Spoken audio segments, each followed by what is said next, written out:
Kisah Sang Pengangkat Jenazah. Cerita ini diambil dari buku Kunang-Kunang Kebenaran di Langit Malam pada bab Bunga Kehormatan untuk 7 Kematian, yang menceritakan secara rinci proses penugasan dan persiapan pasukan Kipam Kompi Intai para amfibi KKO, Angkatan Laut dalam misi mengangkat jenazah para jenderal dari lubang buaya. Narasi ini menggambarkan bagaimana Letnan 1 Mispan Sutarto dan timnya mendapat perintah mendadak, menyiapkan perlengkapan dalam waktu singkat, serta melaksanakan operasi bersejarah itu di tengah situasi genting pasca peristiwa tanggal 1 Oktober tahun 1965.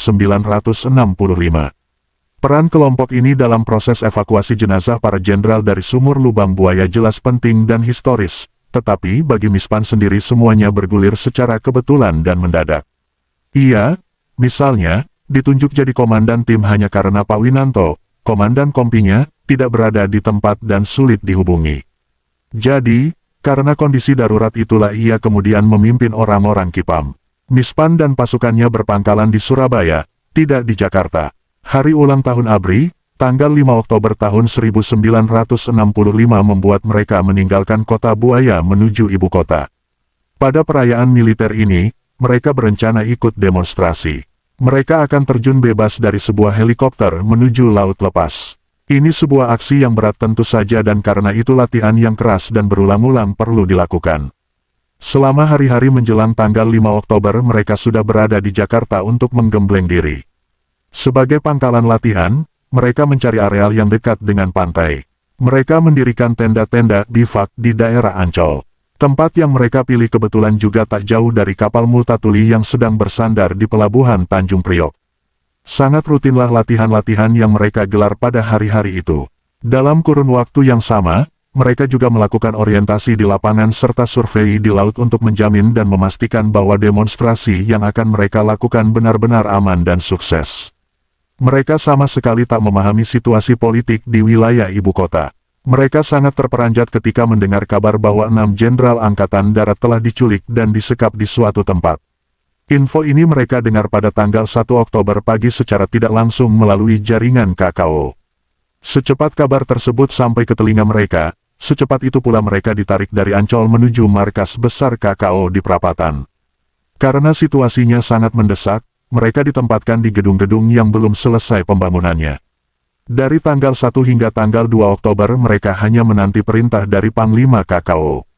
Di mata mereka, situasi saat itu sungguh-sungguh tak menentu. Pada tanggal 3, Minggu malam, sebuah perkembangan muncul. Mispan dipanggil Pak Hartono, Panglima KKO, untuk menghadap langsung di kantornya. Sang Letnan pun secepatnya datang. Di ruang kerja Sang Panglima ia mendengar jelas perintah dari beliau bersama Kapten Sukendar. Ia adalah asisten Angkatan Laut yang ditugaskan untuk mencari bantuan dari KKO. Katanya, jenazah para jenderal yang diculik telah ditemukan di suatu tempat di lubang buaya dan KKO, melalui panggilannya, diminta mengirimkan sebuah tim khusus untuk mengangkat jenazah-jenazah itu dari dalam sebuah sumur yang sangat sempit dan dalam. Pak Hartono setuju. Ia kemudian memberikan instruksi kepada Mispan, Sang Letnan harus segera membentuk tim untuk membantu Kostrad. Penugasan ini tak dijatuhkan secara serampangan. Mispan dan kompinya sudah punya pengalaman dalam urusan mengangkat sesuatu dari daerah perairan. Mereka, misalnya, pernah menyelamatkan tank amfibi milik Kostrad yang tenggelam di Ancol. Mereka terjun ke dalam air dan tak lama kemudian berhasil mengangkat ke atas semua instrumen penting yang ada pada kendaraan militer itu.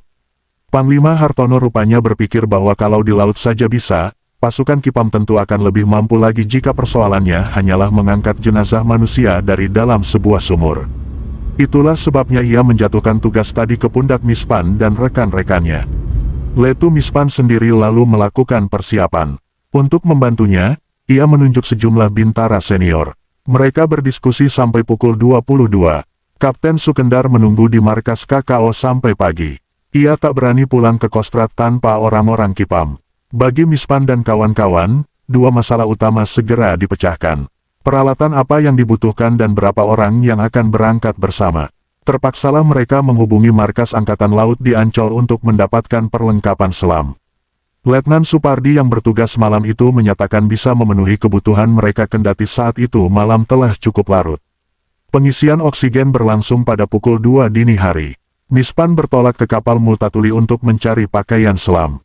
Bagi Mispan, situasi di lubang buaya sebenarnya belum terlalu jelas. Ia tak tahu, misalnya, apakah sumur itu berair atau tidak. Untuk mengantisipasi kemungkinan terburuk, Mispan akhirnya membangun asumsi bahwa kondisi dalam sumur tentu tak jauh berbeda dari kondisi di dalam perairan dekat pantai. Persiapan pun lantas dijalankan sedemikian rupa sehingga ia dan timnya seakan-akan hendak melakukan penyelamatan di laut. Persiapan selesai, mereka pun kembali ke markas KKO. Mereka tiba di situ pada pukul 4 dan segera menunggu surat perintah penugasan dari Panglima Hartono.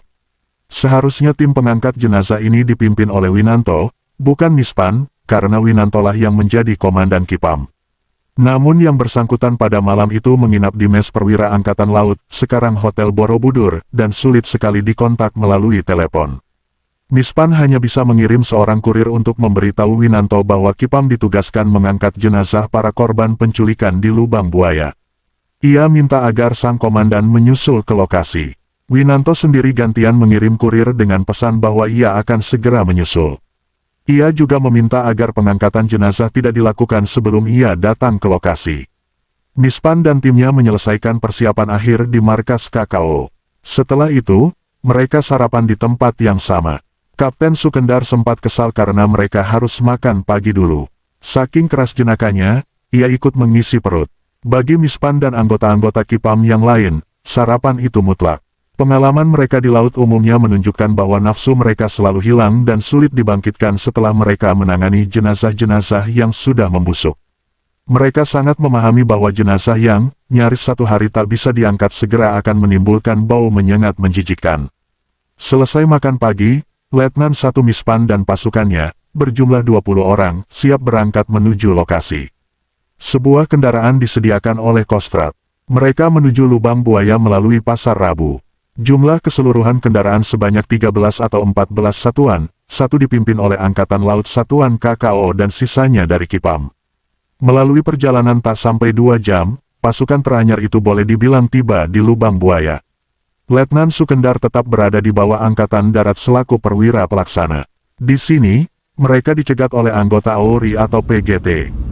Menanggapi hal itu, Mispan, sebagai komandan, tetap berpegang pada perintah Panglima KKO, bahwa mereka harus membantu Angkatan Darat. Dengan kata lain, mereka berusaha bersikap seperti menghadapi kawan-kawan sendiri.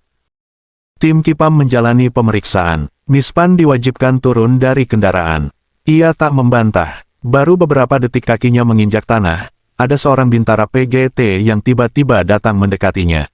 "Ada apa, Let?" sapanya ramah. Mispan memperhatikan orang yang menegurnya. Ia lantas tahu bahwa bintara itu ternyata bekas murid latihannya di Surabaya. Mispan menjelaskan bahwa ia dan timnya diberi tugas oleh Pangkostrat untuk mengangkat jenazah para jenderal dari sebuah sumur di lubang buaya. Respon PGT ternyata tidak macam-macam. Si bekas murid bahkan menunjukkan sebuah tempat yang dijaga oleh RPKAD. Dia sendirilah yang kemudian mengantar Letnan Mispan keluar dari kompleks lubang buaya yang dijaga AORI menuju area lubang buaya yang dijaga RPKAD. Lokasi akhirnya tercapai. Jam menunjuk pada sekitar pukul 8 pagi. Namun tak mudah bagi tim Kipam untuk melaksanakan perannya. Mereka dicegat oleh RPKAD. Mispan sudah berusaha menjelaskan semua hal, termasuk perintah Pangkostrat dan Panglima KKO yang jatuh ke pundaknya, namun RPKAD tak kunjung percaya. Mereka curiga dan tak senang dengan kehadiran tim Angkatan Laut di lokasi. Mispan dan rekan-rekannya memahami situasi tak enak yang mereka hadapi. Maklum, kala itu hubungan angkatan-angkatan di tubuh ABRI sedang tegang.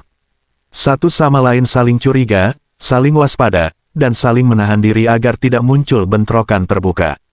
Mispan hanya bisa menunggu sampai datangnya perintah langsung dari Kostrad yang memberi izin bagi mereka untuk menjalankan tugas. Mereka tetap bertahan di lokasi dan akan menanti sampai Pangkostrat muncul di lokasi. Selama menunggu, mereka benar-benar terjerat situasi yang menegangkan. Antara mereka dan RPKAD terjadi jarak psikis yang tak kunjung terjembatani. Berbagai isu muncul, orang-orang Ripka telah memulainya dan ini agaknya sengaja digulir agar tim Kipam secepatnya pergi dari lokasi. Salah satu kabar, misalnya, mengatakan bahwa jenazah para jenderal Angkatan Darat telah diangkat dari sumur. Tak satu pun jasad yang tertinggal di dalam lubang. Pengangkatan tak diperlukan lagi. Bantuan Kipam, dengan demikian, tak lagi diperlukan. Namun Mispan dan kawan-kawan tak begitu saja terpancing isu-isu seperti itu.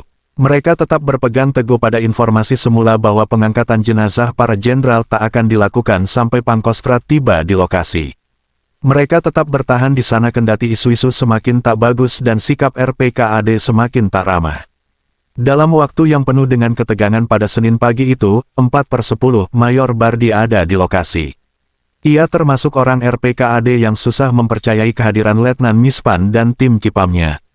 Ketegangan antara RPKAD dan Kipam baru mencair pada pukul 10 pagi, 4/10 manakala konvoi dari markas Kostrat tiba di lokasi. Jenderal Soeharto ada di tengah rombongan yang baru datang. Tak lama setelah meninjau tempat kejadian, ia bertanya pada orang-orang di sekitarnya, "Mana anak-anak KKO yang saya minta datang ke sini?" Kapten Sukendar bergesa mendekat untuk memberi penjelasan. Sekitar 5 menit berikutnya, ia sudah mendatangi tim Kipam dan meminta mereka mulai bekerja. Letnan Mispan dan kawan-kawan mengarahkan truk ke dekat sumur. Mereka turun dari kendaraan dan kemudian berjalan mendekati titik lokasi. Truk yang membawa alat-alat bergerak maju pelan di belakang mereka. Tim Kipam sendiri langsung membentuk barisan. Pada jarak sekitar 100 meter dari lubang sumur, mereka mulai mencium bau busuk yang mengganggu. Semua orang, termasuk Mispan, menutup hidung mereka beristirahat sejenak kira-kira 5 menit untuk adaptasi dengan bau busuk yang sangat menusuk. Mereka menghirup-hirup udara bersih sambil berusaha menenangkan diri agar tak jatuh pingsan. Anggota tim yang paling peka terhadap bau busuk sementara angkat muka dan menghindar dari arah angin yang membawa ke arah mereka. Penyesuaian bau busuk itu mereka lakukan berulang kali. Pada momen berikutnya, sampailah mereka akhirnya pada jarak 25 meter dari lubang. Dari sini, mereka melihat bahwa semua orang yang ada di sekitar sumur menutup hidung. 5 meter lagi ke depan, Mispan dan rekan-rekannya berhenti untuk beradaptasi kembali dengan hawa lingkungan. Setiba di mulut sumur, mereka melakukan orientasi langsung dengan mata. Di bawah sana hanya terlihat kaki-kaki. Para korban G30 SPKI itu jelas dijebloskan atau tercebur ke dalam sumur dengan kepala di bawah. Letnan Mispan segera menyuruh Bintara Senior Sabaringin turun ke bawah dan mencermati kondisi para jenazah. Pada saat yang sama, sang komandan Kipam juga menjajaki kemungkinan terbaik untuk mengangkat mayat para jenderal. Sabaringin merayap ke dalam sumur dengan menggunakan tali, seperti seorang pemanjat tebing. Di wajahnya terpasang masker. Lubang bagian atas berukuran sempit dan pas betul dengan ukuran tubuhnya. Pada bagian ini, Sabaringin harus turun dengan badan yang lurus. Sikap demikian tak perlu ia pertahankan pada menit-menit selanjutnya karena bagian bawah sumur ternyata cukup lebar. Dari laporan Sabaringin, Mispan tahu bahwa semua jasad di dalam lubang sudah bengkak-bengkak. Kondisi mereka sangat rentan. Kalau tidak diikat kakinya saja atau tangannya saja, bagian-bagian tubuh mereka bisa lepas dan terpisah dari bagian tubuh lainnya. Berdasarkan laporan inilah dan atas saran dokter, Mispan akhirnya memutuskan untuk mengangkat jasad satu persatu. Pada setiap jasad, tali diikatkan pada bagian kaki bawah dan lengan agar tak mudah lepas. Satu persatu jenazah diangkat ke atas. Mispan menyaksikan bahwa jasad Jenderal Ahmad Yani adalah yang pertama kali diangkat. Sedangkan yang terakhir adalah jasad Jenderal Panjaitan yang diambil dan dia naikkan ke atas. Komandan Winanto juga menggelar orientasi terakhir untuk mengecek ada tidaknya sesuatu yang masih tertinggal di dasar lubang. Kopral Nanang, prajurit RPKAD yang pernah jadi siswa Letnan Mispan di Surabaya, ikut pula terjun ke bawah untuk mengangkat jenazah. Dalam keseluruhan proses ini, Mispan sendiri tidak pernah turun ke dalam sumur. Kegiatan itu memang bukan tugasnya. Sebagai komandan, ia harus mengerjakan hal-hal lain yang juga penting, seperti mengatur giliran pasukan yang masuk sumur serta menerima dan mengecek jenazah-jenazah yang berhasil diangkat. Mispan mengatakan, secara umum, jasad para korban masih bisa diidentifikasi. Tetapi pengenalan terhadap mereka ini tidaklah berarti mereka kondisinya fisik para jenazah memang bukan tugasnya. Hal terakhir ini memang pekerjaan tim medis di bawah pimpinan Dr. RSPAD. Pemeriksaan pun tidak dilakukan di lapangan tetapi di rumah sakit. Itulah mengapa jenazah yang sudah berhasil dinaikkan langsung dimasukkan ke dalam peti yang telah disiapkan tim medis pimpinan Dr. Hasan dan kemudian diatur rapat-rapat. Tim Kipam benar-benar berhasil menjalankan tugas. Seluruh jenazah dapat diangkat ke atas dari lubang sumur yang dalam itu. Satu persatu sebagian besar mereka ditarik. Hanya 2 jenazah yang lengannya diikat bersama-sama, sehingga ketika yang satu diangkat, yang lainnya ikut naik. Kondisi umum jenazah tampak menggelembung dan lembam. Sebagian di antara mereka sempat terinjak-injak oleh anggota tim yang turun ke dalam lubang. Yang dinaikkan pertama kali adalah jenazah Pierre Tendean. Ia memang terletak pada posisi paling atas. Mispan melihat, Ajudan Jenderal Nasution ini mengenakan celana ABRI dan kaos singlet. Kondisinya jauh lebih baik daripada mayat lainnya. Itu mungkin karena ia masih muda. Kelihatan jelas bekas-bekas hantaman popor senjata di wajah dan kepalanya. Yang terakhir ditarik naik adalah jenazah Jenderal Panjaitan. Sementara itu agen polisi Kitman sudah tak lagi ada di sana. Pada malam Senin itu, dibawa Kolonel Sarwo Edi ke markas Kostrad untuk menghadap Jenderal Soeharto. Sehabis acara ini, ia ditempatkan di Cijantung di markas RPKAD. Ia tinggal di tempat ini dari Senin pagi hingga Selasa pagi. Ia tak diperbolehkan mengikuti penggalian dan pengangkatan jenazah para jenderal karena dokter menyatakan bahwa ia akan shock dan grogi jika menyaksikan proses tersebut. Tatkala rombongan jenazah dialirkan ke RSPAD, ia dipindah dari Cijantung untuk mengikuti iring-iringan mobil ini. Berikutnya, ia dibawa ke Jalan Lembang. Pada Selasa pagi, ia diperiksa di Guntur. Di tempat ini, ia melihat sejumlah anggota pemuda rakyat dan gerwani yang telah tewas dan berlumuran darah. Berikutnya, pada Selasa malam, ia dibawa ke Kodam dan selanjutnya dikembalikan ke markas Cikarabawa. Baru pada hari Rabu ia akhirnya dikembalikan ke tempatnya bertugas sebagai agen polisi di Seksi 8, Jalan Wijaya, Kebayoran. Dalam proses pengangkatan jenazah alat-alat non-konvensional tak terpakai karena tidak cocok dengan kondisi yang berkembang di lapangan. Kaos tangan, misalnya, mudah sekali sobek. Sebagian anggota tim yang tak sabar oleh kejadian ini memilih melanjutkan aksi dan kemudian bekerja dengan tangan kosong. Di sepanjang proses, banyak hal menjijikkan terjadi. Seperti kumis, bulu hidung dan rambut anggota tim senantiasa terpercik oleh darah dan air yang lainnya sudah membusuk. Di antara mereka yang lupa mencuci rambut, akibatnya harus menanggung aroma mayat selama berhari-hari. Dalam hal kondisi para jenazah, Mayor Bardi punya catatan berbeda. Ia mengatakan, seluruh mayat itu sudah rusak berat. Di antaranya mereka tak ada yang lebih segar atau lebih membusuk dari yang lainnya sebagaimana dituturkan Letnan Mispan.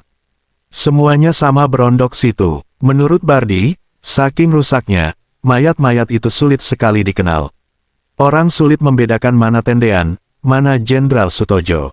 Bila keduanya lalu dapat dikenali, ini karena di lokasi ada Ali Said, staf Jenderal Sutojo. Ali Said pernah tinggal sekamar dengan atasannya sewaktu sama-sama dinas di Bandung. Ia tahu Pak Tojo punya cacat di kaki. Melalui kelainan inilah jenazah sang jenderal akhirnya bisa dibedakan dari jenazah Tendean. Pendapat Bardi agaknya lebih menyerupai kesan Oon Soekarto Asteris, orang yang beberapa jam kemudian memandikan ketujuh jasad dari lubang buaya di RSPAD. Oon mengatakan, untuk menunaikan tugas, ia dan ketiga pembantunya harus bekerja keras selama 5 jam, dari pukul 19 sampai pukul 24 dengan jeda makan malam beberapa menit pada pukul 21. Semua baju pada jenazah itu ia gunting agar sabun yang diusap bisa merata ke seluruh lekuk-lekuk tubuh. Oon bersaksi bahwa ia sama sekali tidak mengetahui siapa-siapa yang jasadnya sedang ia mandikan. Ia hanya paham bahwa bau mereka sangatlah busuk. Kondisi fisik mereka luar biasa mengenaskan. Setiap jasad seperti terbungkus oleh lumpur bercampur darah. Di sekujur tubuh mereka, terlihat jejak-jejak luka yang sangat berat. Ada bekas-bekas sayatan, ada bekas-bekas pukulan benda tajam, ada pula bekas-bekas tembakan. Melihat semua ini, Oon sempat berpikir bahwa ketujuh jenazah itu betul-betul sulit dikenali, bahkan oleh orang dekat mereka sekalipun. Terlepas dari kontroversi tadi, menurut hitungan Mispan, proses pengangkatan jenazah dari sumur lubang buaya berhasil diselesaikan sekitar pukul 12.15. Setelah semuanya usai dan seluruh jenazah masuk peti, Pangkostrat pun berpidato. Mispan berada di samping Jenderal Soeharto karena ia diminta mendampingi. Dari sekian kalimat yang dicetuskan Pangkostrat, hanya satu yang saat itu menggelitik pikiran Mispan. Itulah kalimat yang memuat kritikan Pak Harto kepada Panglima AU Omar Dhani. Intinya, di mata Pangkostrat, tak mungkin Omar Dhani tidak mengetahui penyekapan dan pembunuhan para jenderal Angkatan Darat yang berlangsung di Lubang Buaya karena daerah ini, pada hakikat, merupakan halaman rumah orang-orang AU. Pada ujung terakhir kesaksiannya, Mispan mengisahkan, ia dan tim Kipamnya meninggalkan lokasi dan bertolak menuju markas Kostrad karena memang ada panggilan untuk bekerja ke sana. Pada pukul 14, mereka tiba di tempat tujuan. Di sini, mereka bertemu kembali dengan Kapten Sukendar yang terlihat kuyuh, lemah dan pucat pasi. Sang letnan yang sudah kelaparan sejak pagi itu hanya bisa memasukkan makanan sedikit pun ke dalam perutnya karena bau mayat terus-menerus mengganggu indera penciumannya. Tiap kali ia mencoba makan, ia pun muntah berkali-kali.